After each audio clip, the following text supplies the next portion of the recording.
Топливный кризис в России нельзя объяснить только ударами по нефтеперерабатывающим заводам. Да, повреждения МПЗ после атак беспилотников стали важным фактором. Но сама почва для кризиса, по мнению экономиста и депутата Госдумы Михаила Делягина, была подготовлена намного раньше – налоговой, таможенной и кредитной политикой, которая годами делала переработку менее выгодной, чем экспорт сырья. Вице-премьер Александр Новак ранее говорил, что перебои на заправках связаны с частичным выходом из строя МПЗ после атак украинских БПЛА. По его словам, из-за этого в отдельных регионах возникают очереди, а некоторые АЗС работают нестабильно. Правительство, как утверждает Новак, принимает меры, усиливает защиту заводов, загружает действующие мощности и пытается обеспечить рынок топливом в достаточном объеме. Делягин смотрит на ситуацию шире. Он считает, что удары по МПЗ стали не первичной, а спусковым крючком для проблем, которые копились годами. По мнению Делягина, попытка раскачать ситуацию внутри России через топливный кризис не даст политического результата. Он считает, что общество в политическом смысле остается консолидированным, а внешняя ставка на недовольство не сработает напрямую.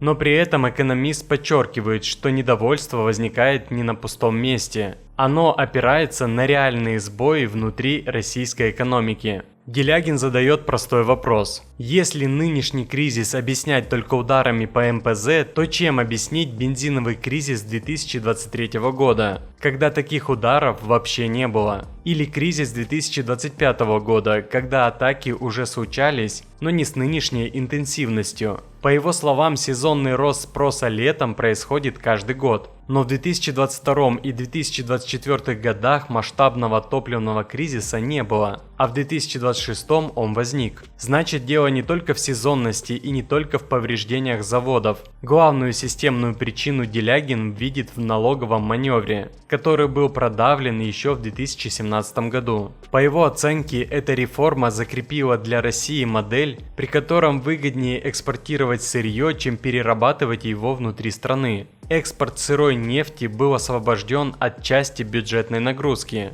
а основное давление перенесли на переработку. В результате, как утверждает Делягин, нефтеперерабатывающие заводы стали убыточными буквально в один день. После этого государству пришлось поддерживать отрасль субсидиями на триллионы рублей. Но любая субсидия, по его словам, имеет две хронические проблемы. Она почти никогда не бывает достаточной и редко приходит вовремя. Для нефтяных компаний МПЗ из источника прибыли постепенно превратились в обремененный актив. То, что раньше должно было быть техническим преимуществом, стало восприниматься как головная боль. Делягин подчеркивает, что о риске бензинового кризиса из-за налогового маневра предупреждали давно. Но вопрос об отмене этой системы, по его словам, до сих пор всерьез не ставится. Экономист считает, что похожий подход позже распространили и на другие отрасли. По его словам, в 2021 году под прикрытием коронавирусного периода аналогичная логика была расширена и на металлургию. После этого власти стали удивляться, почему сталь в России становится чрезмерно дорогой.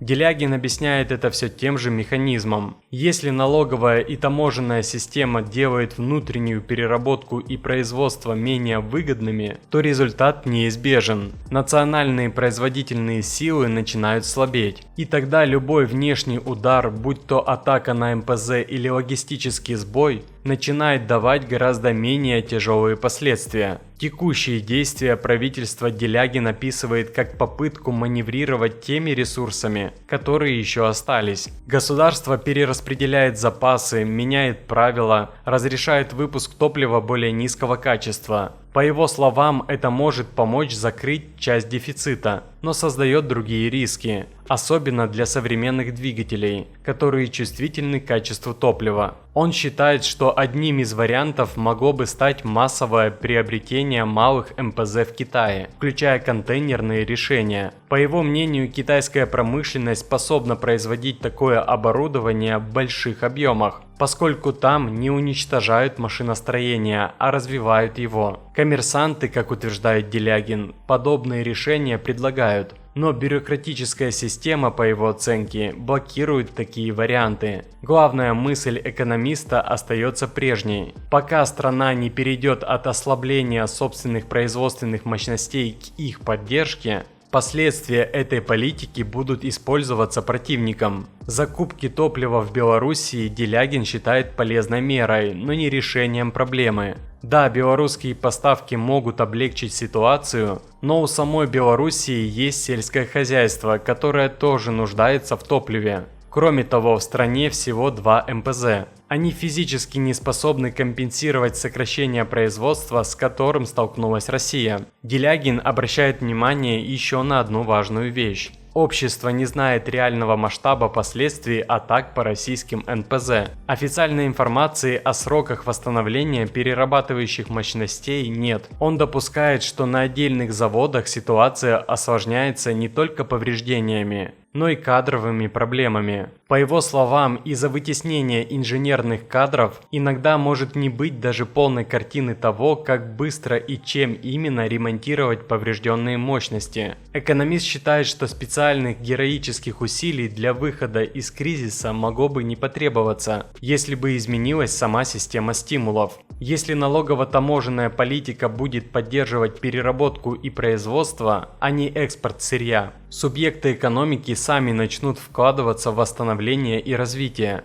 Делягин уверен, что тогда быстро найдутся и инженеры, и технические решения, и возможности для ремонта МПЗ. Он отдельно говорит и о защите объектов. По его мнению, при иной расстановке приоритетов страна могла бы гораздо быстрее принимать решения по обеспечению нормальной ПВО для критически важных предприятий. Но, как считает Делягин, социально-экономическую политику России все еще определяют люди, ориентированные на интересы финансового сектора, а не реального производства. В такой логике производственные силы внутри страны воспринимаются как нечто второстепенное. Отдельно Делягин прокомментировал спор между Эльвирой Набиуллиной и Германом Грефом о переохлаждении российской экономики. По его мнению, сама идея охлаждать экономику была ошибочной с самого начала. Он напоминает, что раньше рост на уровне 3% подавался как чрезмерный, требующий сдерживания. Экономику начали охлаждать, и теперь последствия дошли уже до банковского сектора. Делягин считает, что Греф, будучи ближе к реальной банковской практике, увидев последствия этой политики и фактически предложил смягчить подход. Набиуллина же, по его трактовке, исходит из другой логики. Если бензин дорожает, инфляционные ожидания растут. Значит, нужно ужесточать денежно-кредитную политику. Сам Делягин считает такой подход неправильным. Он сравнивает его с лечением вируса антибиотиками. Инструмент есть, но он не воздействует на причину проблемы, зато может повредить всему организму.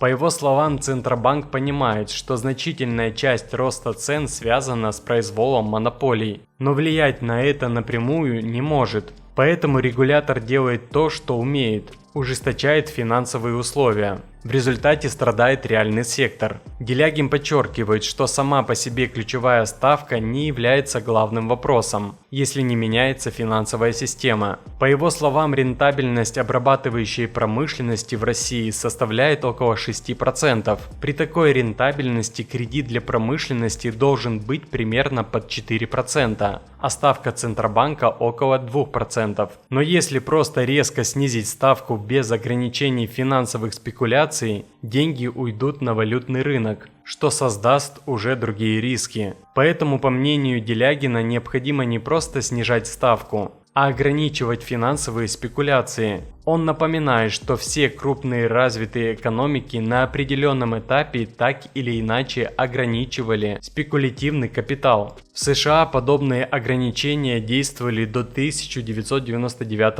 года. В Японии до 2000 года. В Западной Европе их ослабили в 1989 году, после чего, по мнению Делягина, получили серьезные проблемы. В Индии и Китае такие механизмы применяются до сих пор. В качестве противоположных примеров он приводит Аргентину, Бразилию и Турцию, где финансовые спекуляции не были ограничены должным образом, что по его оценке привело к деградации реального сектора. В качестве базового рецепта он называет переход от проедания советского наследия к развитию. Первое – ограничить финансовые спекуляции, чтобы сделать кредит доступным для реального сектора. Второе – ограничить произвол монополий, чтобы снизить потребительские цены. По его мнению, это сразу повысит благосостояние граждан, потому что люди начнут меньше переплачивать за базовые товары и услуги. Третье – изменить налоговую и таможенную систему. Делягин считает, что налоговый маневр – лишь часть более широкой проблемы. Экономическая политика должна стимулировать не экспорт сырья, а развитие промышленности внутри страны. Он подчеркивает, что речь идет о нормальном протекционизме, а не о мерах вроде утилизационных сборов, которые делают импорт дорогим, но одновременно бьют по возможности производства. Пишите в комментариях, согласны ли вы с Делягиным.